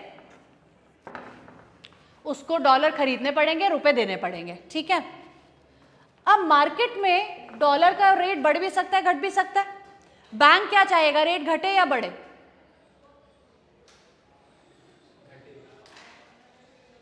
उस घटे, उसको 87 में खरीदना पड़ रहा है ना, 87 में खरीदना पड़ रहा है। मार्केट में इससे कम चल रहा होगा तो उसको लॉस हो जाएगा, बेचेगा तो लॉस हो जाएगा, बढ़े, राइट। लेकिन है तो ये ओपन एंडेड पोजीशन है, उसके लिए भी रिस्क है। उसने 87 पे खरीदने की कमिटमेंट दे दी है, लेकिन अगर 89 हो गया, 90 हो गया तो उसको फायदा है, लेकिन कम हो गया तो उसके लिए नुकसान है। तो वो भी तो पोजीशन अपनी सिक्योर करेगा, मिटिगेट करेगा, वो भी तो कोई पोजीशन लेगा। तो बैंक जाएगा इंटरबैंक मार्केट में। बैंक की लॉन्ग पोजीशन अभी ओपन एंडेड है, तो बैंक इंटरबैंक मार्केट में जाके शॉर्ट कर देगा। वो मतलब किसी और बैंक से पूछेगा कि कोई और बैंक है जो मुझे $5 लाख 3 महीने बाद मेरे से खरीद सकता है, क्योंकि मेरे पास तो आ ही रहा है, मैं बैंक हूँ। कस्टमर आया, उसने बोला कि 3 महीने बाद मैं तुम्हें $5 लाख बेचूंगा। मैंने कहा ओके बेच देना, मैं तुम्हें इस रेट के हिसाब से खरीद लूंगी, बट मेरे पास आ गए, मैं क्या करूँ उस डॉलर का? एज अ बैंक मेरे को भी तो अपनी काउंटर मतलब पोजीशन बनानी है। तो मैं गई इंटर बैंक मार्केट में और उनको बोला कि मेरे पास मैं अब वहाँ यहाँ पे मैं लॉन्ग पोजीशन पे हूँ, I am buying dollars, interbank market में I will be selling dollars. So bank short $5 lakh in interbank market. तो ये एक्सपोर्टर के एक डिसीजन से 3 ट्रांजैक्शन हुई. एक्सपोर्टर बैंक के पास आया, बैंक ने एक्सपोर्टर ने शॉर्ट किया, बैंक ने लॉन्ग किया उसके साथ, फिर बैंक ने शॉर्ट किया इंटरबैंक मार्केट में. ठीक है, तो ये सारी कहानी होनी थी 3 महीने बाद, कि 3 महीने बाद एक्सपोर्टर आता, बैंक को डॉलर बेचता और बैंक आगे इंटरबैंक मार्केट को डॉलर बेच देता. यही होता. लेकिन अभी क्या हो गया, अर्ली डिलीवरी हो गई. एक्सपोर्टर 2 महीने पहले ही आ गया कि I need to sell you the dollar today, मुझे आज ही डॉलर सेंड करना है. तो लेट्स से टुडे मतलब 2 महीने बाद 26 फरवरी है.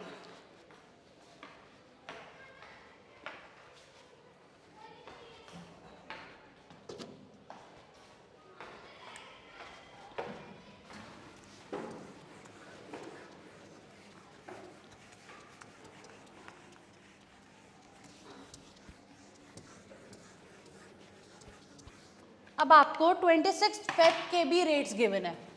जिस दिन एक्सपोर्टर आ गया बैंक के पास उसके रेट्स भी गिवन है. उसका स्पॉट रेट गिवन है, उसका F1 गिवन है, उसका F2 गिवन है. ठीक है, लेट्स से स्पॉट रेट है 85.3, फॉरवर्ड रेट है 86.1 और सेकेंड 2 मंथ फॉरवर्ड रेट है 86.3. So now exporter is here and he wants to sell his $5 lakh. Bank says okay, bank को करना पड़ेगा, बैंक को, और वो बोलेगा कि हाँ ठीक है, जो मैंने रेट दिया था मैं तुम्हें उसी रेट पे दूंगा, मतलब तुमसे खरीदूंगा. विच मीन्स कि बैंक को $5 लाख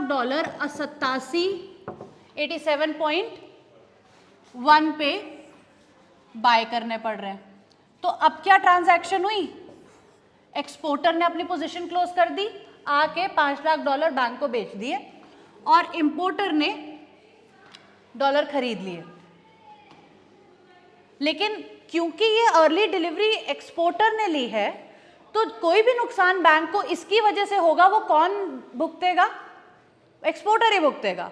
कोई प्रॉफिट इससे होगा तो भी एक्सपोर्टर के इससे आएगा. ठीक है, तो अब देखते हैं कि क्या कोई नुकसान फायदा हो रहा है. अब क्या हो रहा है कि बैंक के पास $5 लाख आ गए और उसे 87.1 के हिसाब से लेने पड़े. मार्केट में वो ये $5 लाख, उसको क्या करना, उसको तो कोई काम नहीं है $5 लाख का. उसके पास आ गए हैं लेकिन 2 महीने पहले ही, अभी तो 1 महीने बाद देना था ना उसको. तो ये अभी जाएगा स्पॉट मार्केट में बेच आएगा. तो इतने पे उसने बाय किए, स्पॉट मार्केट में कितने का चल रहा है डॉलर, 85.3. तो उसे इतने पे बेचना है, 85.3 पे बेचना पड़ेगा. विच मीन्स कि उसका नुकसान हो गया. उसने 87 पे कमिट किया था खरीदने को, उसने खरीद लिए. अब क्योंकि पहले ही आ गए और उसके पास कोई काउंटर पोजीशन नहीं है तो उसको मार्केट में, स्पॉट मार्केट में ऑफलोड करना पड़ा. स्पॉट मार्केट में ऑफलोड किया तो अभी के प्राइस के हिसाब से उसे करना पड़ा. विच मीन्स कितना उसको कितना नुकसान हुआ या फायदा हुआ. पहले तो इतने पे बाय किया, इतने पे सेल कर रहा है.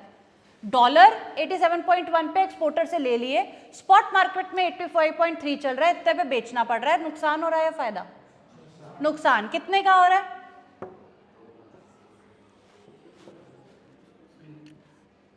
1.4 इंटू 5 लाख, करेक्ट. ये इसका नुकसान है. तो ये जो नुकसान बैंक को हुआ है वो किसको झेलना पड़ेगा, एक्सपोर्टर को. ठीक है, करेक्ट. 8, 9, 9, 10, 11, हाँ 1.8 करेक्ट. माइनस करना है, दिस माइनस दैट. सो ये आपका, ये this is the loss borne by exporter.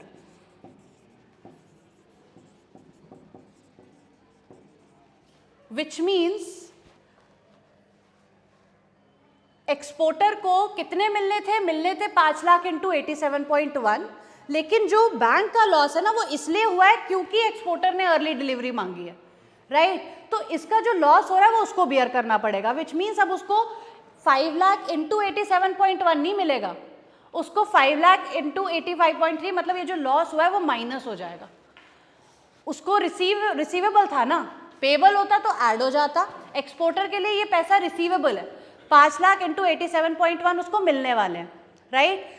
लेकिन जो बैंक को इसकी वजह से नुकसान हुआ वो उसी से चार्ज करेगा, ठीक है, हाँ ठीक है। और इन सब की वजह से कुछ ट्रांजैक्शन कॉस्ट भी होता है, तो एक फ्लैट फी है, कैंसिलेशन फी 100 रुपीज़ की जो बैंक चार्ज करते हैं इंपोर्टर्स या एक्सपोर्टर्स से। कभी भी वो बीच में अगर कॉन्ट्रैक्ट कैंसिल करते हैं तो 100 rupees is a flat fee that they have to charge, ठीक है। और एक ट्रांजैक्शन और होगी, अभी भी इंटरबैंक वाली ट्रांजैक्शन ओपन है, इंटरबैंक वाली ट्रांजैक्शन ओपन है, विच मीन्स अभी भी 1 महीने बाद बैंक को इंटरबैंक मार्केट में $5 लाख सेल करने हैं। इस पोजीशन को क्लोज करने के लिए क्या करना पड़ेगा? बैंक को कौन सी वाली मार्केट में लॉन्ग करना पड़ेगा? 1 मंथ या 2 मंथ या 3 मंथ? 1 मंथ फॉरवर्ड मार्केट में लॉन्ग करना पड़ेगा। तो पहले हुए ये 3 ट्रांजैक्शन, फिर 26 फरवरी को हुआ पहला ट्रांजैक्शन, ये हुआ that exporter sells $5 lakh at 87.1 to bank, कि भाई जो रेट था उस हिसाब से बेचा। सेकंड, बैंक लिख लो, bank bought $5 lakh from spot market, sorry bank sold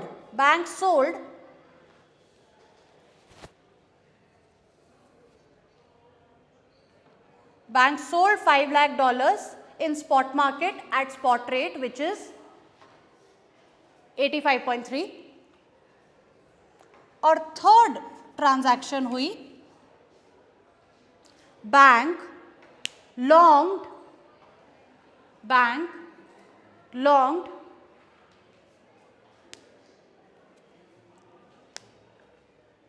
$5 lakh in 1 month forward market at 86.1 at 86.1। तो हमने ये थोड़ा सा गलत हो गया, तो जो नुकसान हुआ है ना, बैंक ने लॉन्ग किया इतने पे और शॉर्ट किया इतने पे, बाय किया 86.1 पे और सेल किया 85.3 पे, आज जाके सेल कराया और 1 महीने वाली फॉरवर्ड मार्केट में लॉन्ग कर लिया। सो जो डिफरेंस है वो लॉस या प्रॉफिट का, वो इन दोनों के बीच का डिफरेंस कैलकुलेट होगा,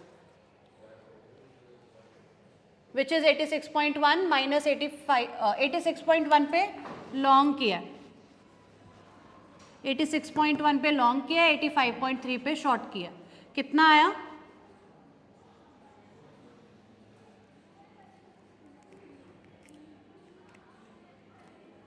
बताओ।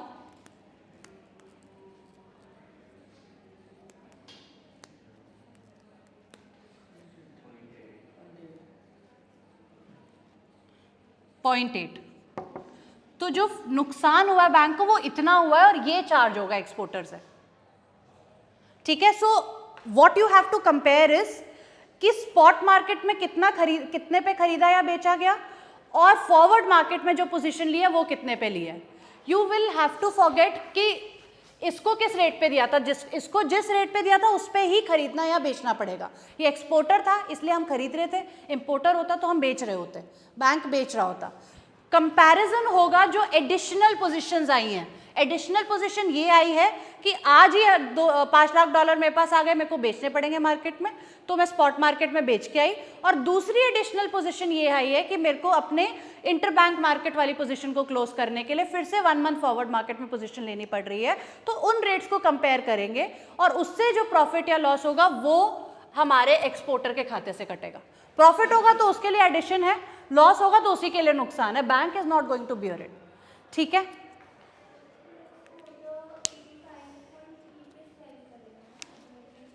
देखो एक्सपोर्टर ने जो फॉरवर्ड रेट लिया था वो ये लिया था, 87.1 लिया था। 1 जनवरी 2024 एक्सपोर्टर केम टू बैंक कि I want to sell $5 lakh in 3 months. तो 3 month फॉरवर्ड मार्केट में बिड रेट चल रहा था 87.1, विच मीन्स एक्सपोर्टर का कैश फ्लो क्या है कि वो आया $5 लाख उसने 87.1 पे बेच दिए, ठीक है, लेकिन बैंक का नुकसान हुआ 5 लाख इंटू 0.8. ये नुकसान वो एक्सपोर्टर से लेगा, मतलब असेंशियली एक्सपोर्टर के पास आया कितना, this value minus this value, जो उसको लॉस था वो माइनस करके देगा बैंक उसको, ठीक है. जैसे एक्सपोर्टर ने बैंक को 2 महीने में बेच दिया तो उन्होंने उसको इतना चार्ज कर दिया, बट जो एट द सेम टाइम जो बैंक उन्होंने वहाँ पर इंटर बैंक में जो पोजीशन ली थी पहले उसे क्लोज क्यों करना पड़ा? तो उसी वक्त क्लोज नहीं हुई उसकी काउंट. देखो इंटर बैंक में पोजीशन तब क्यों ली थी, क्योंकि उस बैंक के पास 3 महीने बाद $5 लाख आने वाले थे, राइट, इसलिए उसने इंटर बैंक पोजीशन में वो शॉर्ट पोजीशन ले ली थी, राइट. लेकिन अब तो अभी आ गए, अब नहीं आने वाले 1 महीने बाद, अभी भी 1 महीने बाद ओपन पोजीशन है ये मेरी, उसको क्लोज करने के लिए मेरे को काउंटर पोजीशन लेनी पड़ी, ठीक है. तो जब ये 2 महीने बाद ही मेरे को देने आ गया तो मेरी ये पोजीशन अब भी ओपन रह गई, ये क्लोज हो गई, ये क्लोज हो गई, लेकिन ये ओपन रह गई. तो इसको क्लोज करने के लिए काउंटर पोजीशन लिया, क्लोज तो नहीं हुआ. अब 1 महीने बाद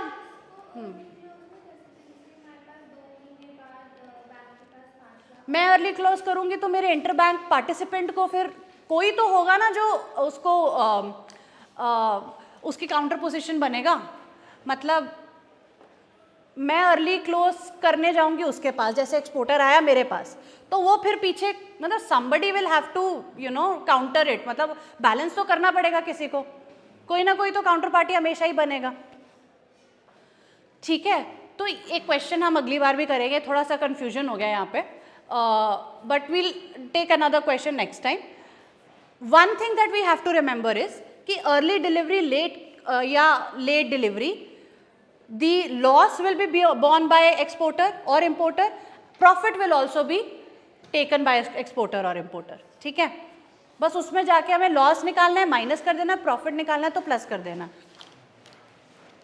चलो, thank you, will meet in the next Sunday.